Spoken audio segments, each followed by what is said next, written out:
Final day of week 9. Elevate looking to go perfect on the week. Splice desperately needing to bounce back. Would the Heretics switch more roles today? And then the 5th ever head-to-head matchup between eUnited and Envy. This is the CWL recap.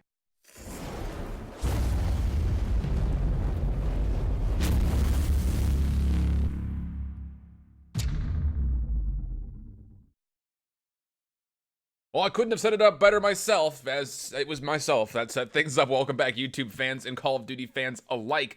We've got ourselves the Week 9 CWL Pro League recap for you guys, talking about all 4 games that happened today, while also taking a look at what the standings would look like after our first week of Division B's second stint through their divisional play. Let's go ahead and start things off very quickly. Oh, before I get there, though, we're actually just over 200 subscribes away from the 10,000 mark. So if you're someone who continues to come back, I hate to plug this at the beginning of the video, but if you keep coming back to these videos, make sure you hit that sub button and ring that notification bell on your way out, so that way you get notifications when my videos do come up and go live. So let's dig into it. Thursday, May 30th, day 4 of the Division B Pro League. Started off with Enigma 6 going up against Elevate. Enigma 6 having had that nice 5-game win versus Heretics yesterday before they lost the 5-game set versus eUnited previously. Were looking for a little bit of revenge to try to find their way to get into a much needed win in their first week of divisional play. For the other side, though, Elevate had been looking very solid, beating Splice in 5 on Tuesday, and then finding a 3-1 win rather convincingly. Oh, I guess the first 3 maps were close, but the 4th one was more convincing against Denial. So for this one here, this was a great set between 2 emerging teams. Really, again, like I said, desperately needing wins to establish themselves in one way or the other. But at the end of the day, it really felt like it came down to the map pool. Flat out, Enigma 6, there were a lot of questions on what they were banning or essentially not vetoing away versus Heretics yesterday, and personally, I think they did not do 100% the research that was needed. It's one of 2 things when it comes to Enigma 6. They let go of a lot of things that Elevate has been playing on just this week, let alone during their time at London where they were successful. And it looks like Enigma 6 is continuing to veto out maps and mode combinations that they are not good at themselves, trying to keep them away from being put on a bad map rather than taking away their opponent's good maps. This is not something that I feel like you can continue to live by as we're now, 8 months into the game's life cycle or so. You need to be able to be good on every single map, or at least good enough to where you can flex your veto onto your opponent's strengths. So Elevate, with all that said, would come out and look relatively decent at the start, but Enigma 6 would actually find their way back into this first map. It was a very close game. On Arsenal was their first one. This was not Elevate's favorite map, by the way. This was a good one for them, but not a great one. And Enigma 6 would actually be able to come back, surge back into the lead, and take a 250 to 205 on the hard point. The Search and Destroy, this is where my biggest question marks were, really for both teams. Elevate definitely had their struggles when it came to the Search at London, but have cleaned that up immensely. They would find themselves a win here, a 6-3 on what was Payload. And then we would go a little bit further forward into the Control. And this is where the pick started to get a little bit more interesting. Again, Elevate not very strong at the Control. We had this one in our predictions, tilted for E6. They would find it, but it's the second hard point in the last Search and Destroy. The second hard point was played on Frequency, a map that was by far Elevate's favorite. In fact, going into this matchup, they were 4-1, and their only loss was a 232 to 250 loss. So why do you let Frequency Hardpoint go through if you're Enigma 6? I cannot answer that question in good faith, so it looks like that's going to be an issue for Enigma 6. Again, not beating away their opponent's strengths. They would lose it here, and then the final search would go over to Hacienda, which technically was Enigma 6's pick. They just weren't able to close things out. But big question marks again from Enigma 6 as far as what they do and do not veto and the sets. Let's jump forward. Splice taking on Denial. Another really solid set. Again, Denial was a squad that we've been looking at as possibly making some moves. They were able to find that Game 5 win versus Team Envy, and then they also, again, had some struggles against 100 Thieves and narrowly lost out against Elevate. And hearing from Alex beforehand, he was saying that they felt like they should be 3-0 going into this match.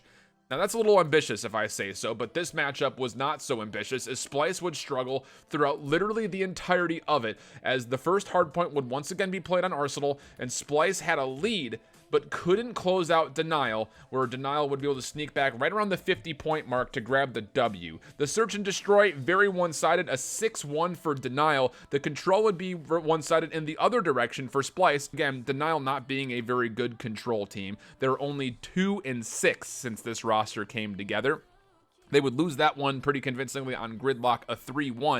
And then we go to our final hard point. That was played on Gridlock as well. And flat out, you just saw, you kind of had the feeling that there was no way Splice was going to be able to pull out this full set based on how they looked in the first 2 maps. That would be the case. Denial would shock everybody, and I would say cement Splice as not being a top team anymore. They find the 250 to 218 win. Going on to 100 Thieves, taking on Heretics. Again, the Vamos had a lot of roster issues in their first couple of matches as they were role swapping all over the place. This matchup in specific would see the same roles that we had yesterday. So it'd be Method still playing with the Sog on Ruin, and Sukri would switch back over to the ICR, mostly playing with Recon Zero and that kind of mix, the Firebreak if so is necessary. This match would start off on a Gridlock hardpoint. This is a bold pick because Heretics, I don't know how you let this one get through and how you didn't veto this. This is one of 100 Thieves' best maps. They're 7-0 coming in. Again, we talked about this in yesterday's video. It's hard to veto away anything in hardpoint from 100 Thieves because they're good everywhere. But Gridlock has been one of their best maps. They've played it since London with very convincing wins. The only one that was close was in the finals versus eUnited. It was a 250 to 238 there. It would be Heretics, surprisingly though, coming out strong and Gridlock and putting themselves in a pretty hefty lead, but 100 Thieves would start chewing away at it. It would come down to one last rotation, and 100 Thieves off streaks and a number of monster individual plays would be able to close things out 250 to 243, an incredible set. And then we go to the second map, going to Arsenal, rather. I was going to say staying, but they didn't play Arsenal hardpoint. Go to Arsenal for the Search and Destroy, a map that 100 Thieves has been relatively good at, but we had big question marks about their Search and Destroy after they had to win 5 rounds in a row yesterday versus Envy to get the 6-5 win. They would go down 5-2 here with 100 Thieves and bounce back to make it go to round 11. Heretics, though, Lucky was absolutely on fire with the sniper all day long with Search and Destroy. He would be able to help his team close things out in the round 11. So to map 3, we would go drawn up 1 apiece. And from here on out, you saw 100 Thieves and their respawn power come through and really handle Heretics no problem. It would be a 3-0 on the Gridlock control for 100 Thieves, not having much issue whatsoever. And then beyond that, it was a 250 to 98 win on the last hardpoint played on Seaside. We've seen dramatic comebacks, but that would not be the case here. So going forward, eUnited, Team Envy, 5th time that these teams have matched up with one another, and it would be a good one once again. I had Envy in this one. Again, they've been the kryptonite. They hold the series title in their favor currently at a 3-1 going into this in the head-to-head. But going into here, eUnited would start off very strong, but not going away by any stretch was Envy, who would see themselves be playing on Seaside for the hardpoint. eUnited has been the focal point of insane comebacks on Seaside. This one would provide the same kind of drama as we'd get down to the last hard point going from fountain to barrels, and well, it would be Team Envy able to get the last couple of frags that were needed to close out the last couple of kills. eUnited just not quite able to lock down spawns a couple different times. As much as you can tell, Seaside is just kind of the bane of most players' existence because of that fountain hill and where you spawn for that hill in specific. It's a lot of fun to watch. I'll say that much. So Team Envy would find their way to succeed there. We would go then to Search and Destroy, and an insane matchup was played here on Hacienda. Very back and forth. It looked like Envy was going to be able to close it out. They were up at one point 5-4, but could not close the last 2 rounds, which means that unfortunately for all of you Envy fans, this is actually insane to hear statistic-wise. They have played 15 games in round 11 to the tune of a 6-9 map win-loss ratio when they go to round 11 and Search and Destroy.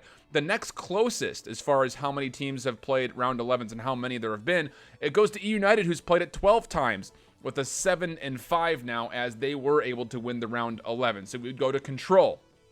Another very back and forth battle. You need to go back and rewatch this one, because I think this, beyond just being a good set to watch, will start to show you that Team Envy, although they are a good team, they are absolutely their worst enemies. They would go to Seaside for this control, and they would have a 12v5 on defense to only defend A to close it out, which, again, if they would have closed out the search, this could have been a 3-0 for Envy. But Arcides hits an absolutely phenomenal Tempest shot to open up some space for the little tiny terrors to get in, and from there, eUnited would just frag out on the respawns being staggered in and stack the point. A 3-2 favoring eUnited. Envy not able to close on the search, not able to close on the control, so we would go to a map 4 on hardpoint. eUnited, this was their pick.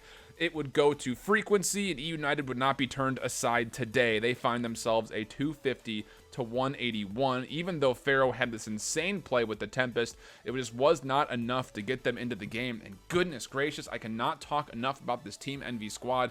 It has been an absolute atrocity that this team cannot close out games. I haven't gone through to take a look, but I would be willing to wager that they are the one team in the CWL that has had the closest losses across every game, map, and mode combination, because the amounts of times that they lose 220 plus in hardpoint, in round 11 on search, and in round 5 on control, I don't think anyone else is even close. Maybe the control is not the best stat, but I can almost say for certainty, without the search and destroy, which we know for certain, would be the hardpoint as well. The 200 or so plus the 250 losses that this team has is just insane. And you have to wonder if they're going to make a swap up if Anaheim doesn't go well, because this is clearly not a championship contending team unless they can clean things up. But this has been the problem of Envy since day one, is we do not know which Envy we're going to get and if they'll be their own worst enemy or not. Let's take a look at what my bets were going in. I only picked Envy over eUnited for bets today, and goodness, it almost paid out. If you ended up going with the denial spread bet or the denial upset pick, good for you. You had yourself a nice pretty day.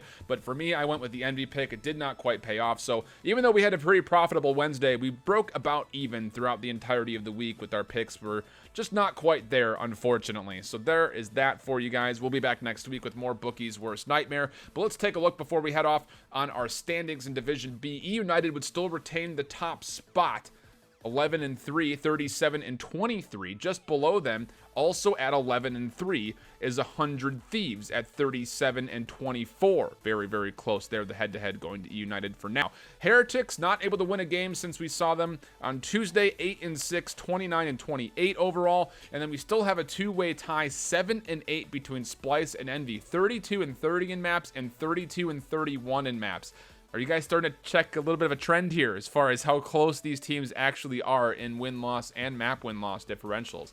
6-8 is Team Elevate, a very good week for them. They boost themselves slightly up, almost in the 4th spot if they were to find another victory. 28-31, and then 5-10 is Denial, and 4-11 is Enigma 6, who again just cannot seem to close out games themselves. That game 5 loss rather today was not what you wanted to see for them. I'm going to be at DreamHack Dallas all weekend. I will hit you guys with a power rankings video though before I leave, so look for that to air on Saturday morning at some point in time. Of course, if you want to get more information on where you can find these statistics and you want to get more in contact with me and the rest of the guys that watch the CWL together, you can also follow me on Twitter, but we also in the description below have a Discord link. That's all I got. Again, we're so close to 10,000 subs, so if you watched all the way through, you're not yet subscribed, hit that button, ring the little bell, and you'll get notifications when my videos do pop up. I'll catch you guys for the power rankings, though. Until next time, hope you keep holding it down. Later. Bye-bye.